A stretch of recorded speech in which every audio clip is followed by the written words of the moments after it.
I used to think grief had a shape. Something you could point to, outline, measure if you stared at it long enough. In the early years after my brother vanished, people treated it that way, like it was a wound that would eventually scar over if I just gave it time. They spoke in timelines, months, anniversaries, milestones I was supposed to pass, as if healing were a finish line waiting patiently ahead of me. But grief doesn't behave like that. It doesn't fade. It settles. It sinks into the quiet parts of your life and waits there, perfectly still, until something brushes against it and reminds you it never left. For me, that reminder came in the form of a drawing. It started on a Tuesday, which felt unfair in a way I can't properly explain. Nothing significant is supposed to happen on a Tuesday. It's a filler day, a space between beginnings and endings. I remember thinking that morning how ordinary everything felt. The kind of ordinary that makes you believe, just for a moment, that life has finally leveled out. I had just finished taking attendance when I noticed the noise level in the classroom had dipped lower than usual. Not silent, but focused. The soft scratch of pencils had replaced the usual low hum of side conversations. I'd given them a simple prompt to start the day. Draw someone important to you, real or imagined, it didn't matter. Most of the kids leaned into it without hesitation. I saw parents take shape in careful lines. Friends, pets, superheroes with exaggerated muscles and impossible costumes. The usual things, the safe things. Then there was Ellie. She sat near the window, her head tilted slightly as she worked, strands of her hair catching the gray morning light. Ellie was the kind of student who followed instructions too well. Careful, precise, the type who erased more than she drew, chasing some invisible standard she never quite reached. When she finished, she didn't raise her hand like the others. She just sat there, staring at the page. "You done?" I asked. She nodded, but didn't look up. "Can I see?" That was when she hesitated. It wasn't dramatic, just a small pause, but it felt deliberate, like she was deciding something. Then she turned the paper around.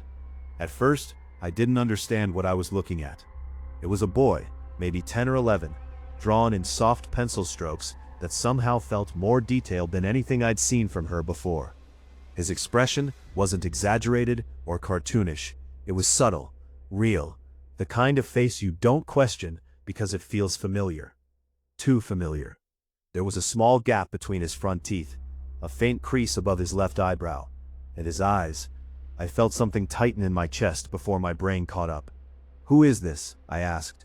Ellie finally looked at me. Her expression was neutral, almost confused by the question. "It's the boy," she said. "What boy?" She frowned slightly, like I was the one being unclear. "The one who comes at night." A quiet ripple moved through me, subtle but immediate. "What do you mean?" "He just stands there," she continued, her voice calm in that way kids sometimes have when they're describing something that should scare them but doesn't. Sometimes he's closer, sometimes he's far away, but he always looks the same. I forced a small smile. "Sounds like a dream." She shook her head. "No, it's not like that." Before I could respond, the bell rang. The moment broke apart as chairs scraped and voices returned, the room filling with movement and noise. Ellie slid the drawing into her folder without another word, as if the conversation had never happened. I told myself it was nothing. They pick up fragments from television, stories, things they overhear. They blend them together into something that feels real to them. It happens all the time. That's what I told myself. It should have ended there. It didn't. The next day, another student turned in a drawing. This time, it was Marcus. Louder, messier. The kind of kid who rushed through assignments just to be done with them. His paper was crumpled at the edges, the lines heavier, less controlled. But the face, it was the same. Not similar, not inspired by. The same boy. The same gap in the teeth. The same crease above the eyebrow. Even the posture felt identical, like they hadn't just drawn him, They had seen him from the same angle. I felt something cold settle behind my ribs. "Marcus," I said carefully, "who did you draw?" He glanced at the page like he'd forgotten what he'd put down. "I don't know, just some kid." "Did you talk to Ellie about this yesterday?" "No." "You're sure?" He shrugged. "Yeah." I looked around the room, my eyes landing on Ellie. She wasn't paying attention, just staring out the window again, like she always did when she thought no one was watching. I told myself it was coincidence. It had to be. But by Friday, 6 more drawings had come in. All of them the same. That was when I stopped telling myself it didn't mean anything, because I knew that face. I had known it better than anyone, and I hadn't seen it in 20 years. By the time the 6th drawing landed on my desk, coincidence was no longer a comfortable explanation. It became something else entirely. Thin, fragile, like a lie you keep repeating because the truth sitting behind it is worse than anything you're ready to face. I spread the papers out that afternoon after the last bell rang. 7 drawings. 7 versions of the same boy. Different hands, different levels of skill, different pressures in the pencil, but the details lined up in ways that made my stomach turn. Not just the obvious features, not just the gap in the teeth or the shape of the eyes. It was the smaller things. The way his head tilted slightly to the right.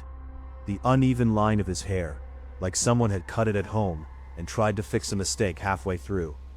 Even the expression, something caught between a smile and uncertainty, like he wasn't entirely sure he was allowed to be there. I pressed my fingers into the edge of the desk, grounding myself. "Okay," I said out loud to the empty room, because silence somehow made it worse. "Think." There were explanations. There were always explanations. One of them had to have seen something online, a character, a face. Kids share things faster than you can track. It spreads, mutates, becomes something communal before you even realize it started. That made sense. It almost made sense, until I noticed something I hadn't at first. On the 3rd drawing, the one from a girl named Priya, there was a background. Most of the others had left the space around the boy blank, or filled it with simple shapes. But Priya had drawn trees, thin, uneven trunks, a suggestion of leaves overhead. And behind the boy, just barely visible, a slope, a dip in the ground. My breath caught. I leaned closer, my vision narrowing as the edges of the room seemed to fall away. No one had ever seen that place. No one except me. I stepped back so quickly, the chair behind me scraped loudly against the floor. "No," I muttered. The word came out sharper than I intended, like I was correcting someone. But there was no one there, just me, and the drawings. I gathered them too quickly, stacking them into a pile that didn't quite align, the edges uneven under my grip. I didn't want to look at them anymore. Not like that, not all at once. I told myself I'd handle it properly, ask the class directly, clear it up. That was the responsible thing to do, the adult thing. So the next morning I did exactly that. I waited until everyone had settled, until the usual morning noise had softened into something manageable. Then I stood at the front of the room, the stack of drawings in my hands. "I want to ask you all something," I said. A few heads lifted, others kept writing. "These drawings from this week, a lot of you chose the same person." That got more attention. Pencils paused, eyes shifted. I held one of the pages up, not too high, just enough for the front row to see. "Can anyone tell me why?" There was a brief silence. Then Marcus spoke first. "We just drew him." "That's not really an answer," I said. He shrugged. I looked around the room. "Did someone suggest it? Did you see it somewhere?" "Online, maybe?" A chorus of small headshakes. "No, I didn't." "No, sir." The responses overlapped, casual, uncoordinated, honest. That made it worse. "Then where did he come from?" I asked. This time the silence stretched longer. Not empty, heavy. Ellie shifted in her seat. I noticed it immediately. "Ellie," I said gently. She looked up slowly. "You mentioned something the other day, about seeing him." Her fingers tightened slightly around her pencil. "Do you still see him?" A pause. Then she nodded. "Where?" I asked. Her eyes flicked, not to me but past me, toward the back of the room. "He stands there sometimes," she said. The room felt smaller. I didn't turn around, not immediately. "Does anyone else see him?" I asked, keeping my voice steady. A hand went up, then another, then 3 more. A slow, uneven rise, like something pulling them upward, instead of choice guiding them. My throat felt dry. "What does he do?" I asked. "He watches," someone said. "He doesn't talk much," another added. "He told me something," a quiet voice from the side said. "What did he say?" The boy hesitated. Then, softly, he asked if you remembered him. Something inside me dropped. Not shifted, not cracked. Dropped, clean and sudden, like missing a step in the dark. I turned then. I don't know why. Maybe because some part of me expected, needed, there to be nothing. Just empty space. Desks, chairs. The familiar layout of a room I'd stood in 100 times before. And at first, that's all I saw. Nothing. Relief came too quickly. Sharp. Almost painful. I let out a breath I hadn't realized I'd been holding. Then, Ellie spoke again. "He doesn't like when you look too fast," she said. My stomach twisted. "What do you mean?" I asked, still facing the back. "He goes away if you try too hard," she said simply. A quiet murmur moved through the class. Agreement. Recognition. I turned back slowly. "Okay," I said, forcing a small, controlled smile. "That's enough for now." The bell rang a few minutes later. Too loud. Too sudden. The room broke apart again into movement and noise. Chairs scraping, voices rising, the normal rhythm of the day forcing its way back in like nothing had happened. But it had. I felt it. In the way my hands didn't quite steady. In the way my thoughts refused to settle into anything solid. I waited until the room emptied. Then I checked the back corner. Carefully. Deliberately. Nothing. Of course, just a wall. A row of unused desks. A coat hook with no coat. I stared at it longer than I should have. Then I turned away. Because the truth was starting to press in around the edges of everything. And I wasn't ready to look at it directly yet. Not again. Not after 20 years of learning how not to. I didn't sleep that night. I told myself I was just thinking things through, working out possibilities, lining them up one by one until something made sense. But it wasn't thinking, it was circling. The same details, the same images, looping back on themselves until they started to lose their edges. 7 drawings, the same face, the same place, and a room full of children who insisted they hadn't been told, only that they had seen.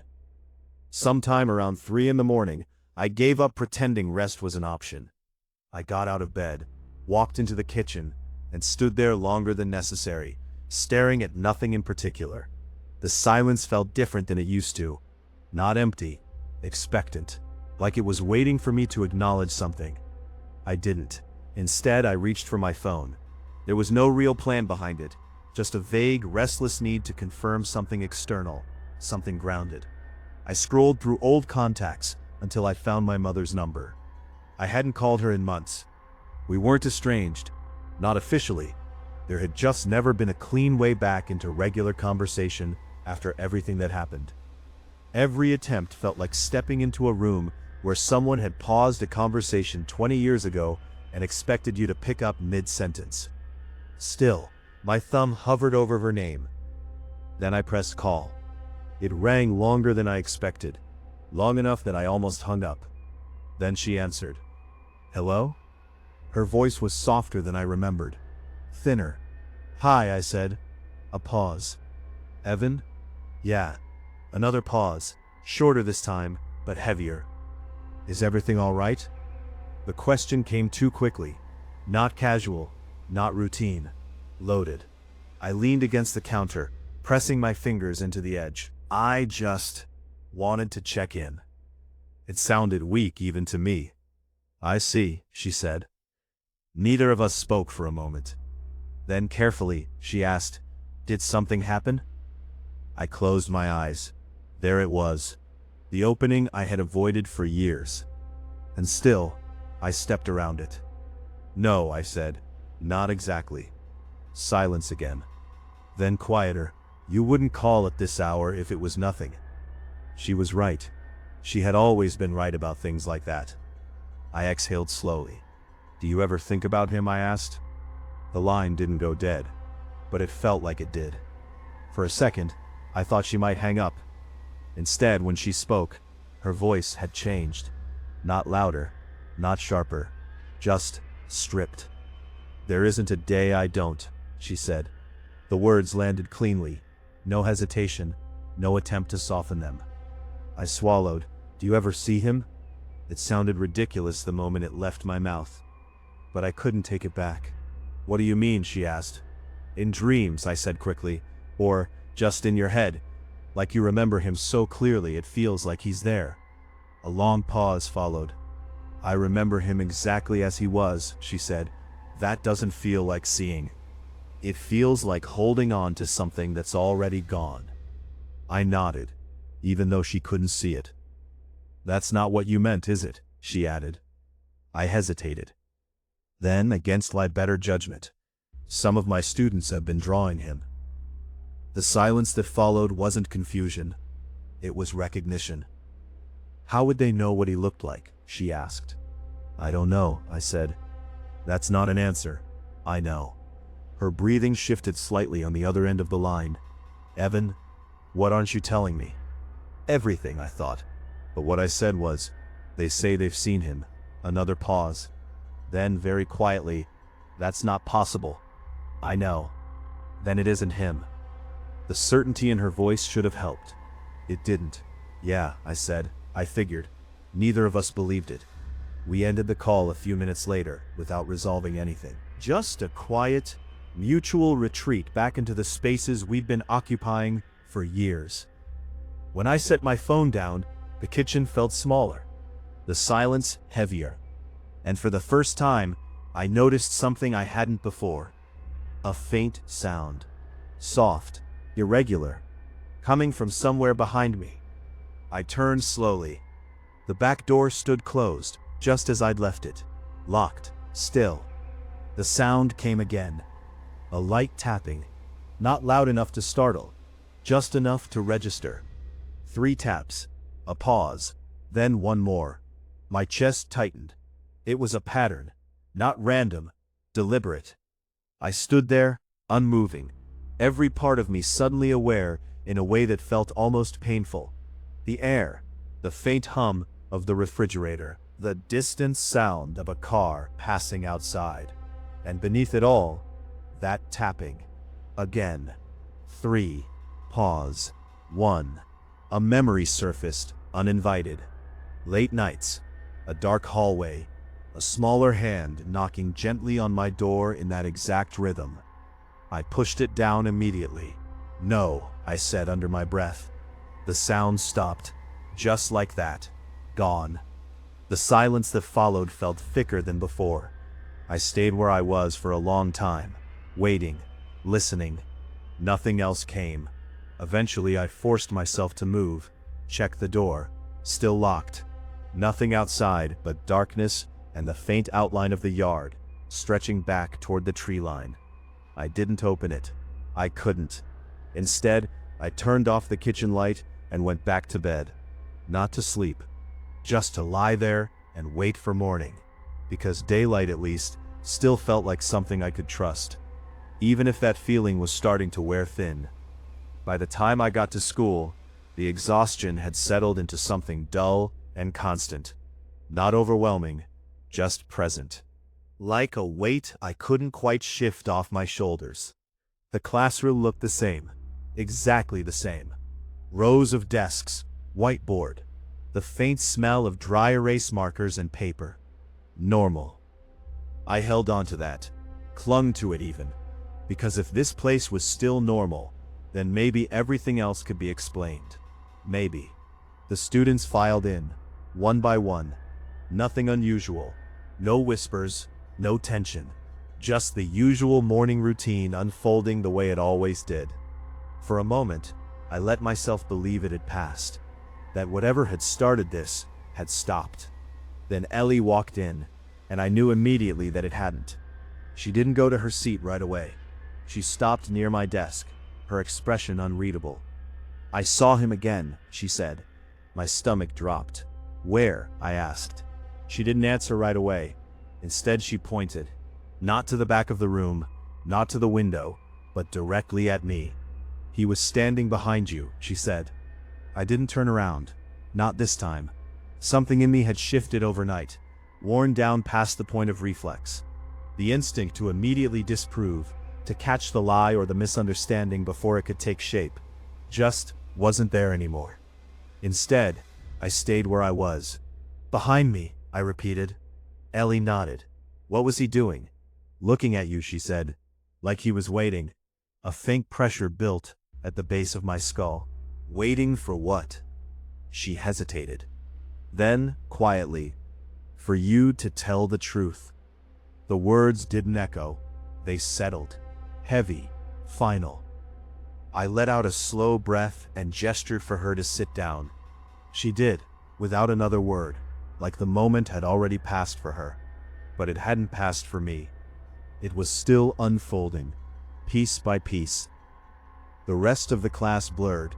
I went through the motions, attendance, instructions, routine, but none of it stuck. My awareness kept pulling backward, like something just out of sight was trying to line itself up with me. By midday, the feeling had sharpened into certainty. Avoidance wasn't holding anymore. Not here, not with them. Because whatever this was, it wasn't just appearing, it was building, and it was using me to do it. I dismissed the class early, not officially, just enough to clear the room under the excuse of independent study elsewhere. No one questioned it. If anything, they seemed relieved. All except Ellie. She lingered again. "You shouldn't wait too long," she said. "For what?" I asked, though I already knew. Her eyes flicked briefly toward the window. "He's closer when it gets dark." Then she left. I stood alone in the classroom, the quiet pressing in from all sides. For a moment I considered staying, locking the door, pretending that walls still meant something. But the thought collapsed almost immediately, because this had never been about the classroom. It had just followed me there. The drive home felt shorter than usual, or maybe I just stopped noticing the distance. By the time I pulled into the driveway, the sky had already started to dim. That gray-blue shift, where everything loses definition at the edges. I sat in the car for a while, hands still on the wheel, not moving. There was still time to leave. That thought came back, clearer than before. Just drive. Don't get out. Don't go inside. Don't listen. You've lived with it this long. You can keep living with it. It was tempting. Not because it felt right, but because it felt familiar. Then I noticed something in the rearview mirror. The tree line, still, dark, waiting. And without fully deciding to, I opened the car door. The air outside was colder than I expected, sharp. It grounded me just enough to move. Step by step, I crossed the yard, toward the trees. Each footfall felt deliberate, like I was choosing something with every step, even if I didn't fully understand what yet. By the time I reached the edge, the light had dropped further, shadows stretching longer between the trunks. The forest looked the same, and completely different. I stepped inside. The quiet swallowed me immediately. No wind, no distant noise, just that same expectant stillness, like before, like it had been waiting. I followed the slope without thinking. My body remembered what my mind had tried to bury. The angle, the spacing, the way the ground dipped just enough to feel harmless, until it wasn't. The clearing came into view slowly, and there it was, the hollow, exactly where it shouldn't have been, exactly where it always was. I stopped at the edge of it, my chest tightening. You remember now. The voice came from everywhere and nowhere at once. Closer than before. Clearer. Not quite his, but close enough to hurt. I do, I said. No hesitation this time, no deflection. The words felt different. The ground shifted slightly beneath my feet. Not moving, responding. I stepped forward and sank to my knees at the edge of the hollow. I pushed you, I said. The air tightened. I left you there. A faint sound moved through the trees. Not wind, recognition. I told everyone I didn't see you again. I told them I wasn't there. I told myself it wasn't my fault. Each sentence felt like pulling something out of my chest. Raw, unprotected. But I was there, I continued, and I chose to walk away. The silence that followed wasn't empty. It was listening. Then, movement. Slow, deliberate. From within the hollow. A shape rising. Small, familiar, wrong. It stepped forward into the dim light. And for a moment, just a moment, it looked like him. Exactly like him. Every detail aligned. Every memory matched. My breath caught. Caleb, I whispered. It smiled, and the illusion cracked. Not all at once, just enough. The smile stretched too far. The eyes held something deeper than recognition. Older, hungrier. You remember, it said. Not asked, confirmed. I didn't move, didn't step back, even as something beneath the surface of it shifted. I do, I said again. The thing tilted its head. That same tilt, perfectly copied. Then you know what I felt, it said softly. Images flickered at the edges of my mind. Not memories, not mine. Cold, dark, alone. I do, I said. The air grew heavier, the space between us thinner. It stepped closer. And you know what you deserve. That word lingered. Deserve. For a second, fear tried to take hold. Instinct, survival, run. But something steadier pushed back. No, I said. The thing paused, not expecting that. I know what I did, I continued, and I know I can't change it. Its expression didn't shift, but something in the air did. Uncertainty. But I'm not leaving again. The forest reacted. Subtle, but immediate. A low movement through the ground, like something adjusting. The thing in front of me stilled. Then, a second movement. Behind it. Smaller, quieter. Arms. Thin, familiar. Wrapping around it. Holding. Not tight enough to stop it completely, but enough to matter. The thing let out a sharp, distorted sound. Not quite pain, not quite anger.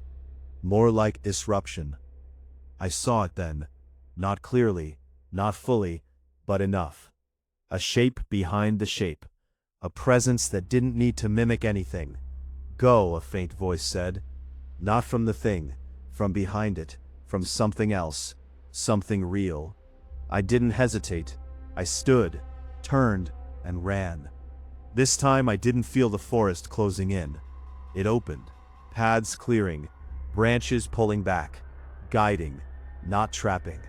I didn't stop until I broke through the tree line and stumbled into the yard, the cold air hitting me all at once.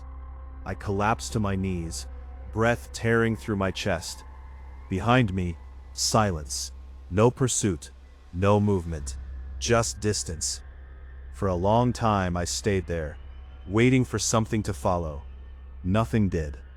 Eventually I pushed myself up and made my way inside. Not safe. Just quieter. Like something that had been pressing against it had stepped back. I sank into the kitchen floor, my back against the cabinet. My hands were shaking. but not the same way as before. Not from avoidance, from release. The truth sat in me now, unavoidable, unchangeable, but no longer buried. And somewhere beyond the walls, far past the yard, a faint sound carried through the night. Soft, uneven. 3 taps, a pause, then 1. I closed my eyes. I didn't know what it meant, forgiveness or something else entirely, but this time